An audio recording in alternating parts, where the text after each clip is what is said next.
Ke informasi lainnya pemirsa, sebanyak 212 produsen beras terindikasi melakukan praktik pengoplosan beras premium dan juga medium hingga merugikan negara ratusan triliun rupiah. Bareskrim Polri kini tengah menginvestigasi 4 konglomerasi beras yang diduga terlibat kecurangan tersebut. Kementerian Pertanian membuat geger publik dengan membongkar dugaan praktik kecurangan kualitas beras yang beredar di masyarakat.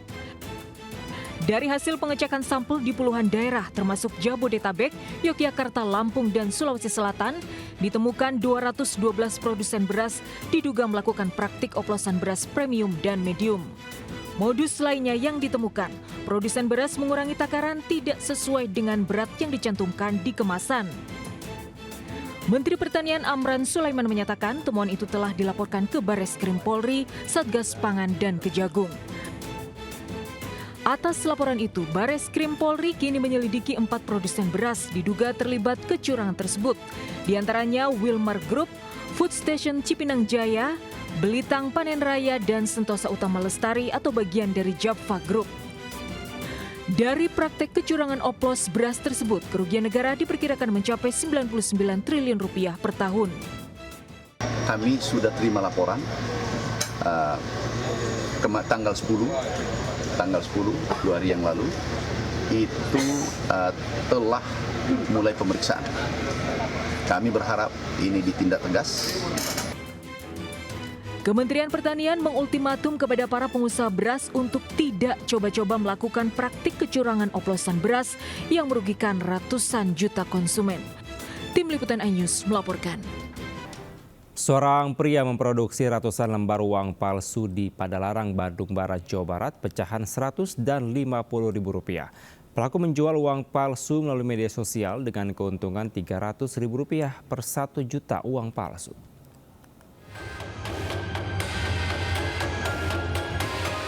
Polisi dari Polres Cimahi bergerak menuju lokasi pembuatan uang palsu di kawasan Padalarang, Kabupaten Bandung Barat. Pelaku tak berkutik saat polisi menyergapnya tengah membuat uang palsu. Pelaku yang berusia 20 tahun merupakan pedagang ketan. Polisi mengamankan barang bukti ratusan uang palsu dengan pecahan Rp50 dan Rp100.000, stempel, UV, printer, dan spray khusus yang digunakan untuk memberi tekstur mirip uang asli. Pelaku memproduksi uang palsu untuk dijual kembali ke pemesan. Dari 1 juta uang palsu dijual Rp1.200.000 hingga pelaku mendapat keuntungan Rp300.000. Terus kalau yang tadi itu jualan yang di siapa aja? Ke yang beli Pak, ya yang kamu kenal. Pelaku sudah beroperasi sekitar 3 bulan dan uang palsu dijual ke pembeli melalui media sosial untuk menambah modal jualan ketan. Bahwa selain digunakan oleh pelaku untuk melengkapi atau memerlukan kebutuhan sehari-hari, memenuhi kebutuhan sehari-hari, seperti belanja di warung-warung kecil di sekitaran Padalarang dan juga pom bensin dan sekitarnya, tersangka juga melakukan jual beli dengan cara media sosial Telegram. Tersangka terancam hukuman maksimal 15 tahun penjara. Dari Bandung Barat, Jawa Barat, Yuwono Wahyu, iNews melaporkan. Aksi tak manusiawi terhadap anak-anak terjadi di Boyolali, Jawa Tengah. Sejumlah anak ditemukan disekap dalam kondisi terlantar, kelaparan dan kaki dirantai di sebuah rumah.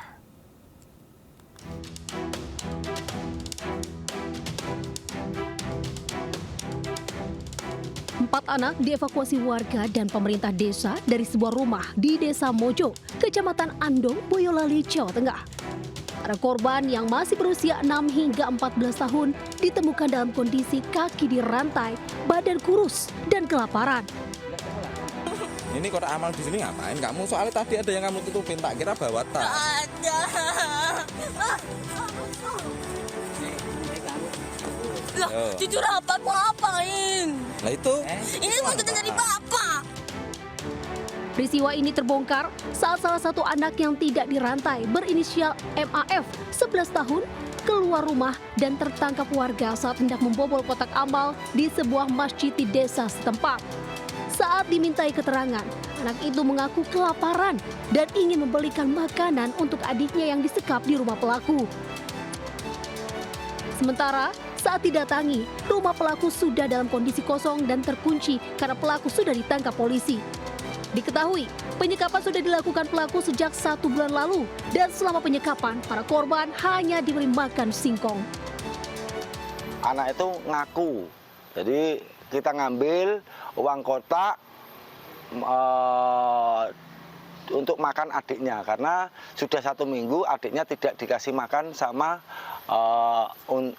yang mengelola katanya yayasan. Tapi ini bukan yayasan karena belum ada istilahnya surat izinnya. Saat ini, para korban sudah diamankan di rumah singgah milik Dinas Sosial Boyolali. Sementara pelaku sudah diamankan pihak kepolisian untuk menyelidiki motif di balik penelantaran dan penyiksaan anak-anak tersebut. Dari Boyolali, Jawa Tengah, Tata Rahmanta melaporkan. Seorang wanita babak belur dipukuli orang tak dikenal. Video pengeroyokan wanita muda itu terjadi setelah korban menegur pengendara sepeda motor yang melaju kencang. Kasus pengeroyokan itu viral di media sosial.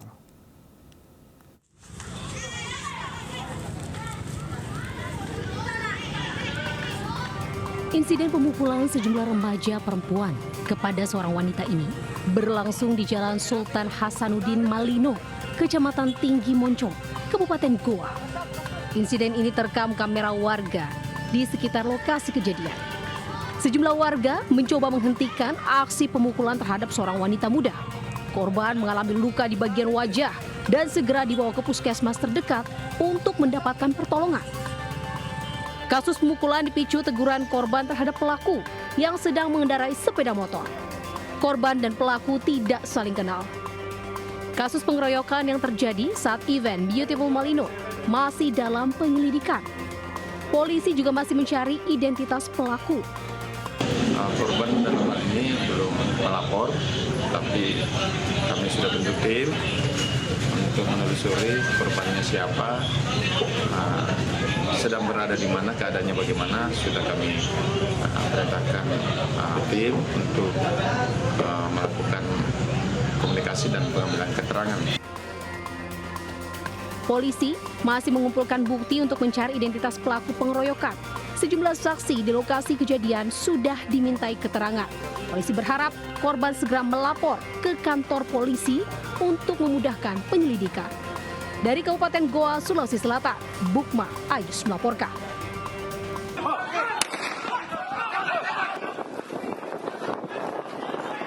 Seorang pengendara motor di Kabupaten Bengkulu Tengah menyerang polisi yang menggelar operasi Patu Jaya di depan Mako Polres Bengkulu Tengah Senin siang.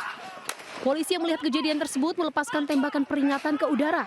Polisi kemudian mengejar pelaku yang berusaha melarikan diri dari polisi.